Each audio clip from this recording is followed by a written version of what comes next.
सभी श्रोताओं का आल्हा उदल की कहानी में हार्दिक स्वागत अभिनंदन। इंदल हरण में आज तीसरा वीडियो आप सभी के सामने बढ़ते हैं कहानी की तरफ। बलक के राजमहल के सामने जाकर खेल शुरू किया। मकरंदी ने डमरू पकड़ा, ढेवा ने खंजरी और उदया ने मंजीरा बजाया।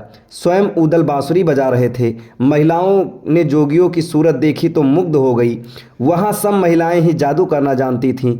उन पर कईयों ने जादू चलाने का प्रयास किया, उन पर प्रभाव नहीं हुआ तो पूछने लगी, कहाँ से पधारे हो? उदल बताया कि हम बंगाल के रहने वाले हैं, अब हिंगलाज माता के दर्शन के लिए जा रहे हैं। रानी ने उन्हें रुकने के लिए आग्रह किया। उदल ने कहा कि रमता जोगी और बहता पानी किसी के लिए नहीं रुकता। तब रानी ने कहा कि जरा ठहरो, मैं अपनी बेटी को बुला लेती हूँ। बेटी आई तो पान का बीड़ा साथ लाई। रानी ने जोगियों को गाना बजाना दिखाने को कहा। सबने अपने साज उठा लिए। उदल ने पहले बांसुरी बजाई थी, फिर नाचना शुरू किया। नाचते हुए चित्रलेखा ने उसे पान दे दिया। पान लेते ही उदल अचेत हो गया। रानी को संदेह हुआ कि जोगी सच्चे संयमी नहीं। तब ढेवा ने रानी को बताया कि 3 पहर से जोगी ने कुछ खाया पिया नहीं है। पैदल घूमे और नाचते हुए थक कर चक्कर आ गया। शायद पान में तंबाकू होगा, उसका नशा भी हो सकता है। चित्रलेखा ने कहा, जोगी को मेरे कमरे में पहुंचा दो, मैं ठीक कर दूंगी। उदल को चित्रलेखा अपने कमरे में ले गई। उसने इंदल को तोते से मनुष्य बनाया। चाचा भतीजे मिले। उदल ने अपना हाल बताया और साथ चलने को कहा। चित्रलेखा ने कहा, पहले अभी पंडित बुलवाकर भांवर डलवाओ, तब जाने दूंगी। उदल ने कहा, चोरी से विवाह करना हमारी शान के खिलाफ है। हम वादा करते हैं कि बारात लेकर आएंगे और बहादुरी से विवाह कर करके ले जाएंगे। राजकुमारी ने इंदल से गंगाजली उठवा ली, फिर तोता बनाकर उदल के हाथ में पिंजरा दे दिया। एक जादू की पुड़िया दे दी, कहा कहीं दूर जाकर इसे आदमी बना लेना। उदल, ढेवा, उदया ठाकुर और मकरंदी इंदल को लेकर चल पड़े।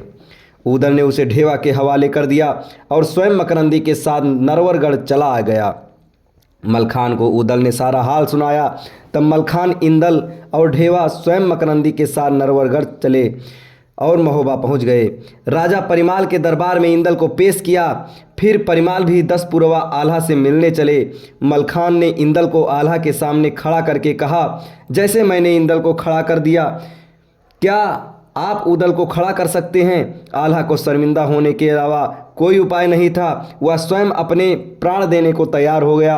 तब मलखे ने कहा, अब इंदल के ब्याह की तैयारी करो। इसे अभिनंदन की पुत्री चंद्रलेखा तोता बनाकर ले गई थी। उसने ब्याह का वादा करवाने के बाद ही इसको आने दिया है।